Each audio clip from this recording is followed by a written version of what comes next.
up? It's late night Cuppa. I'm recording this a lot later than I want to because the event that I'm going to be talking about is actually brand spanking new. It only happened a few hours ago. Apologies in advance if my voice sounds a bit more dead than usual. I'm absolutely exhausted and I'm probably going to pass out right after I edit this. Anyway, I was originally going to be doing one about how me and my mates visited this haunted place, but what happened today was too wild for me to hold out on making a video about. I wanted to speak about it while the whole thing was still fresh on my mind.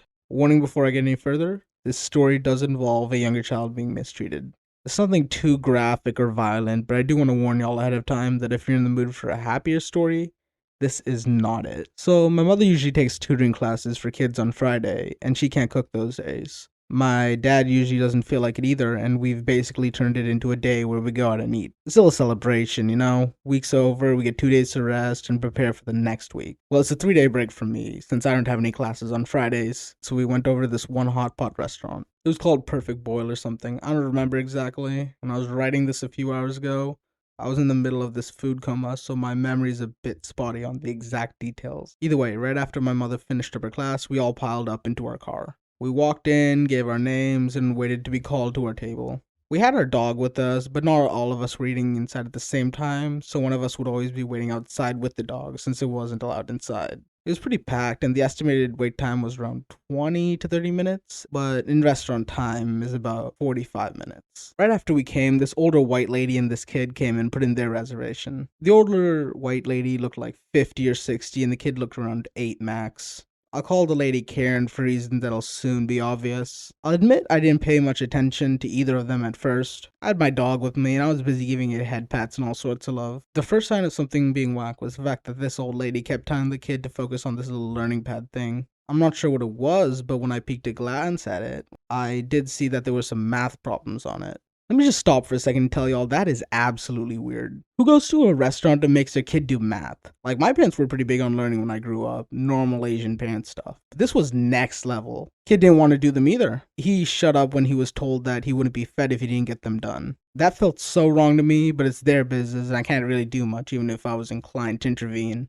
A few minutes later, we got our number called. For some reason, Karen thought that we came after her and started throwing a fit about it to the guy at the front. She was complaining about how she couldn't get a seat for her and the kid while we could get a seat for our family of 3, since my mom was still outside with the dog. My dad's pretty big on avoiding conflict, so he just said that she could have it. Now, what would you do if you were put in this scenario? Would you A, thank the man who delayed getting his family fed so you could eat, or would you B, give both him and the waiter the stink eye before stomping over to the table? Good people do the former, so Karen obviously did the latter. She dragged the kid off to her table, and the waiter apologized to us. We waited for about another 10 minutes before we got our seats, right across from Karen and the kid. I could tell clear as day that the kid was not having a nice time. He was having trouble eating the food since, it's a hot soup restaurant and everything's boiling. Yet Karen didn't help the kid at all. She was absolutely scarfing down her own food until the poor kid spilled his food onto himself. He started crying because, like I said, it was boiling hot. She got up and started yelling at him while helping him clean it up. Honestly, at this point, I'm genuinely kind of disgusted with her. She was treating this kid like she hated him. It was an absolute mess with the kid crying and the lady yelling at him. She went off to the bathroom to get him cleaned up, and the rest of dinner went without issue until it was time for her to pay. I just finished my appetizers when I heard her start screaming again. It was a bit hard to piece out what exactly she was saying.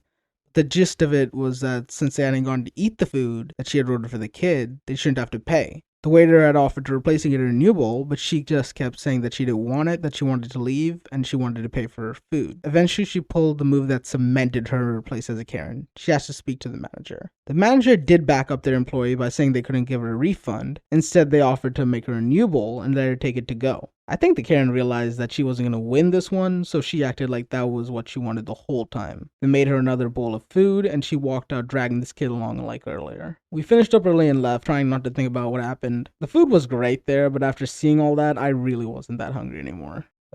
Yeah, that's the story of how Karen ruined pretty much everyone's day. Like and comment if you enjoyed the video. I do reply to every comment I can, and it means a lot to see them. Join the Discord if you want to hear more stories, and make sure to hit that subscription button and the notification bell. Cheers, and I hope you all have a great night. See y'all later.